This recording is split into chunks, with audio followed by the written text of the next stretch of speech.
A good few years ago now, I went through a phase of reading history book after history book back to back, and I think this was kicked off by the paperback publication of Yuval Noah Harari's Sapiens, which at the time was a book that really floored me, as it did for literally millions of other people. That book led me down a rabbit hole of amazing history books that I still absolutely adore and want to talk about now, and more recently I've gone through another one of these phases of reading really good history books. So let's talk about 10 must-read history books that have a lot of variety to them, and I've loved each one for various different reasons. Let's go. Why not kick this off with my favourite history book of all time, Humankind by Rutger Bregman. I was lucky enough to meet Bregman a few years ago before he wrote this, when he was doing a UK book tour of his first book, Utopia for Realists, which, if you haven't read it, is basically an argument for universal basic income. After that, he really stepped things up and decided to write a full history of almost all of humanity, much like Yuval Harari's Sapiens, but with a specific goal in mind. And that goal was to prove that we are inherently kind. That as a species, as pack animals, kindness is stitched into our DNA, and we are actually really good to and for each other. It's very easy to forget that when you look around at the world today, when you watch the news, but he points all of that out in this book. He talks about the fact that less than 1% of people are actual psychopaths, and unfortunately, because of capitalism, psychopaths get rewarded for their behavior, and they often become CEOs and conservative politicians. But if you look around at the average person, at strangers on the street, we are ultimately very good. And he spends this book debunking so many myths, so much fiction, so many experiments. He debunks the Stanford Prison Experiment, which was completely fake and had already been debunked, but people ignored the debunking because the myth was more fun. He points out that people often turn to Lord of the Flies as a good example of why we're actually really terrible and cruel and animalistic and blah blah blah, and he just points out that that was a novel, a piece of fiction, written by a drunk abuser. Why do we take it verbatim? He spends a bit of time debunking The Better Angels of Our Nature by Steven Pinker, which I have read and I won't talk about here because this book is better. This is an argument for kindness. It's a book of economics and science and history that proves that kindness is stitched into our DNA. And he uses so many examples throughout history. I can't do this justice in a minute or two. I have done a video on it years ago that you can go find if you want to watch it. But this is a miraculous history book that I need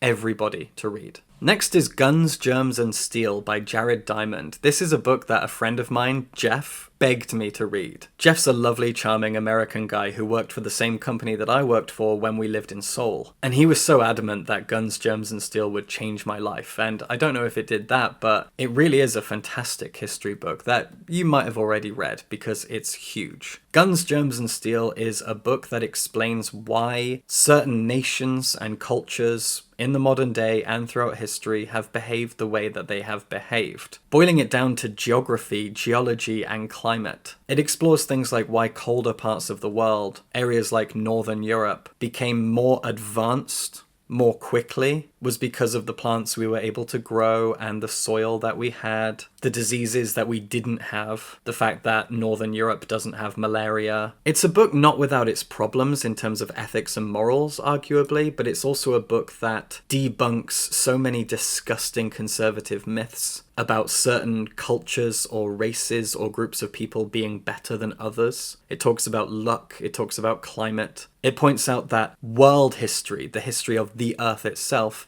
is human history, and how so many things played out throughout history because of the climate that we had, or because of geographical features like mountains and rivers and natural borders, what food we ate, what things made us sick, what the land around us provided. Guns, Gems and Steel is absolutely remarkable in so many ways. Here's another favourite of mine, Bad Gays, A Homosexual History. This was co-authored by Hugh Lemmy and Ben Miller, and it is a gay history. It's essentially a collection of small biographies. Each chapter deals with an historical figure, and they do a decent job of going around the world and talking about all of the different historical figures who were gay and terrible. It's a book that humanizes homosexuality, reminds non-queer people that we queer people are as bad as we are good, because positive discrimination towards queer people is still discrimination. So by humanizing the queers of history and reminding people that very, very powerful men were gay, it just humanizes us from an historical perspective. The first chapter is about the Roman Emperor Hadrian. A much later chapter is about the Japanese fascist author Yukio Mishima. Another is about the British gangster Ronnie Cray. James VI and I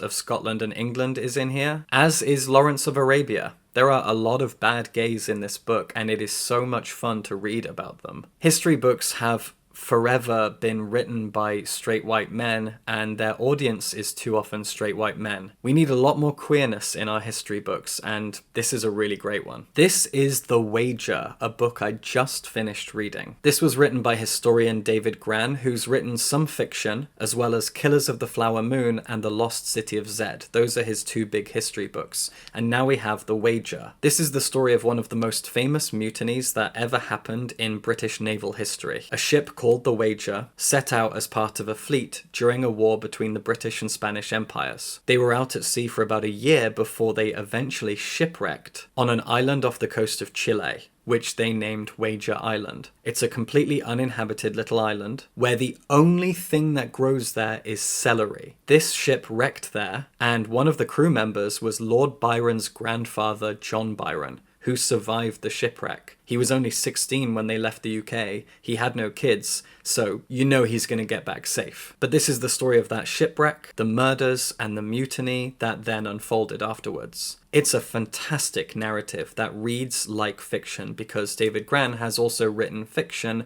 and that flair allows him to write a really, really compelling kind of murder mystery plot within an historical narrative. David Grann is one of those rare history authors that takes a specific topic, a specific moment in time, and follows its narrative to create something like fiction, written like a novel. The amount of research he did is incredible. He even went to Wager Island, which, as I said, is still completely uninhabited and inhospitable. But he did it anyway. So much research was poured into this book, and it's amazing. A tale of shipwreck and mutiny and murder, and I loved every page. You also learn a lot about naval history, you learn a lot about the ocean, you learn a lot about diseases and ticks and scurvy and other gross stuff, so that's fun too. Another history book that I read back in 2016 that I absolutely adored was The Silk Roads by Peter Frankopan. This is a book kind of divided in half. The first half is a history of the Silk Roads, which stretched right across the furthest reaches of Western Europe all the way to the east coast of China. These Silk Roads are responsible for the world we live in today. The Silk Roads were incredible trade routes that spanned thousands of miles, that connected nations and cultures and languages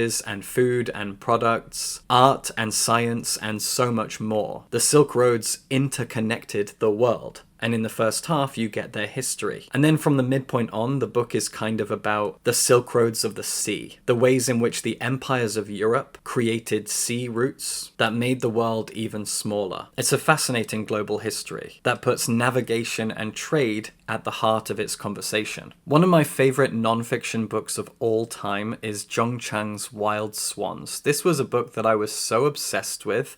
I talked about it endlessly after I finished reading it. I couldn't stop thinking about it for like a year at least. I still think about it, and I read it 5-6 years ago now. Wild Swans is kind of a history book, kind of a biography. It tells the story of Zhong Chang's grandmother, mother, and then herself, and how these 3 generations of women lived through 20th century China. So it is a history of 20th century China, told from the relatively intimate perspectives of 3 women. A woman who was born in pre-revolution China, a woman who was part of Mao's revolution, and a woman who was born at the end of the revolution who ended up moving away, and that's Zhong Chang herself, who now lives in the UK and has done for a long time. It's a book that explores how across 3 generations an entire country transformed in a way that no nation arguably ever has before, at least not on such an enormous scale. China is the 3rd largest country in the world, and it went through the greatest famine that has ever existed in recorded human history. Its entire history, its relationship to its history, its politics and economics, everything was transformed by Chairman Mao Zedong, and Zhong Chang shows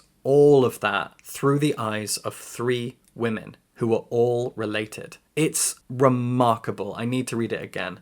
Wild Swans is like nothing I've ever read. It is one of my favourite books. Full stop. Returning to queer history for a moment, let's talk about a book with a really, really good audiobook. The LGBTQ+ history book. The reason I say it's got a great audiobook is because I narrated it. I was so happy that I got to narrate this book because it's truly important. This is a history of queerness throughout all of human history, and it completely avoids being Eurocentric. It talks a lot about the ancient Greeks and the ancient Romans and all of the queer history stuff that we know about those periods, but it's also a book that stretches its history from the Native Americans to the Maoris of New Zealand. This book covers queer history across Japan, China, India, the Middle East, ancient Europe, South America, everywhere. Every continent and every continent's history and culture is explored here. This is a vast book of queer history.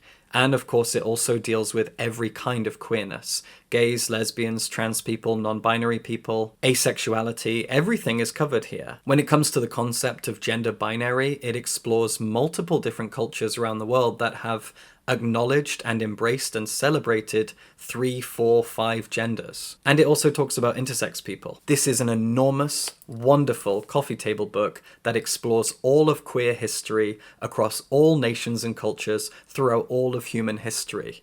It's almost too much to believe. And if you want to get the audiobook, well, I do recommend it.